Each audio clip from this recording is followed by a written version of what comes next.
साथीहरू नमस्कार। आज चाहिँ म हजुरहरूलाई यो कोरोनाबाट बच्नको लागि हामीले चाहिँ घरमा आयुर्वेदिक औषधि चाहिँ कसरी बनाइन्छ भनेर चाहिँ यो जानकारी दिन लागिरहेको छु। यसलाई चाहिँ हिन्दीमा काढा भनिन्छ भने हामीले अब घरमा नेपालीमा चाहिँ बुझ्नको लागि एउटा स्पेसल अब एउटा यसलाई चिया जस्तै मानौँ। पानीमा मिसाएर यो सम्पूर्ण चिजहरू मिसाएर चाहिँ हामी यो रुगाखोकी टाइपको चिजबाट चाहिँ प्रब्लमबाट चाहिँ बाँच्नको लागि हामी यो काढा बनाउँदैछौँ। यो काढा बनाउने तरिका म तपाईँहरूलाई बताउन गइरहेको छु। सबभन्दा पहिले यहाँ हामीले यसरी यो दालचिनी अनि कागती 2 टुक्रा, त्यसपछि यो मौरीको मह अनि मेथी, यो मरिचको धुलो, त्यसपछि यो अलैँची, बेसार, अदुवा, यो तुलसीको पत्ता। यो चाहिँ मैले 9वटा लिएको छु। हजुरहरूले 7वटा पनि लिन सक्नुहुन्छ र घरमा अब परिवारको सङ्ख्या कति छ त्यो अनुसार मिलाएर लिँदा पनि हुन्छ।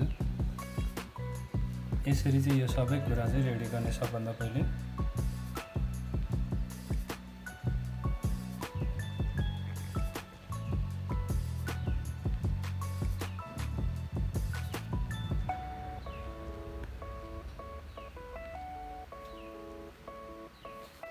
अब तपाईले यसलाई अदुवाको टुक्रालाई यो भाँडामा यसरी राख्नुहोस् अनि अलैँचीलाई पनि यसरी छोडाएर यस्तो टुक्रालाई यसरी छोडेर यहाँ भित्र हाल्नुहोस्। दालचिनीलाई पनि राखिदिनुहोस्।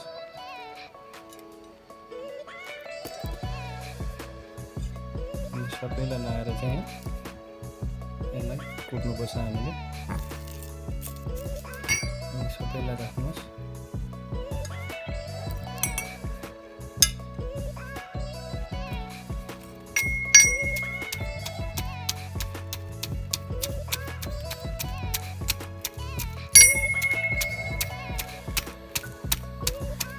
यसरी मसलालाई सानो बनाइसकेपछि अब तपाईँले यो तुलसीको पत्ता अनि मेथीलाई पनि लगाएर फेरि राम्ररी यसलाई कुट्नुहोस्, सानो बनाउनुहोस्।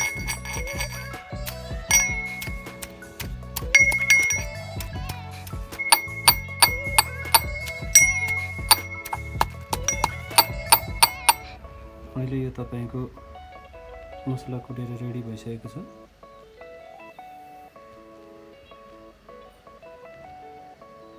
यो मसला यतिको भइसकेपछि अब यसलाई यो अब रेडी भइसक्यो। तपाईँको अब बनाउनुको लागि रेडी तयार छ। अब तपाईँको ग्यास अन गर्नुहोस्।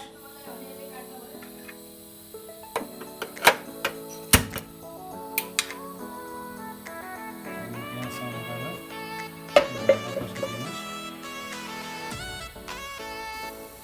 पानीलाई यसरी मजाले उमाल्नुहोस्।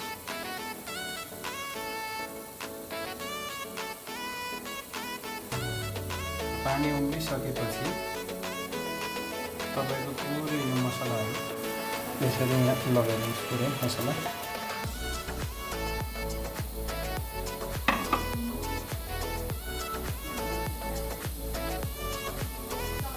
मजाले यसलाई चलाइदिनुहोस्।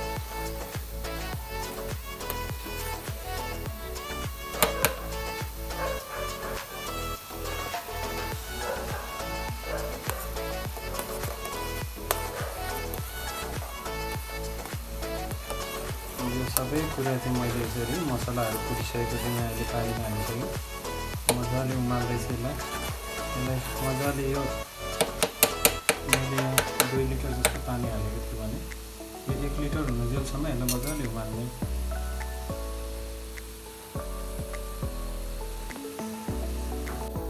कागतीलाई अब यहाँ मजाले निचारेर हालिदिनुहोस्।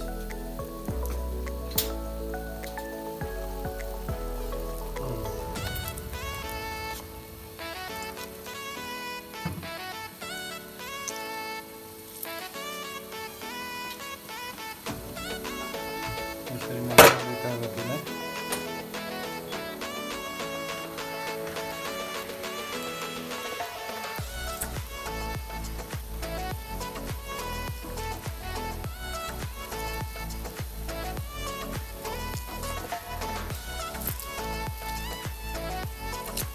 मजाले तपाईँले यो बढाउनु रहेछ। अब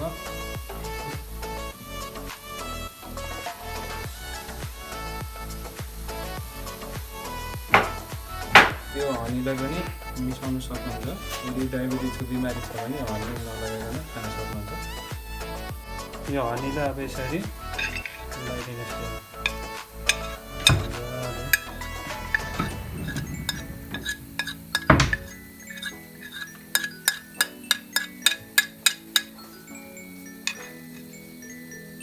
अब यो काढा तपाईँको रेडी भइसकेको छ। पहिले यो माथि यो तर बसेर अब यसलाई चाहिँ तपाईँको मजाले चिया पानीमा छानेर चाहिँ काढा चाहिँ पिउन सक्नुहुन्छ।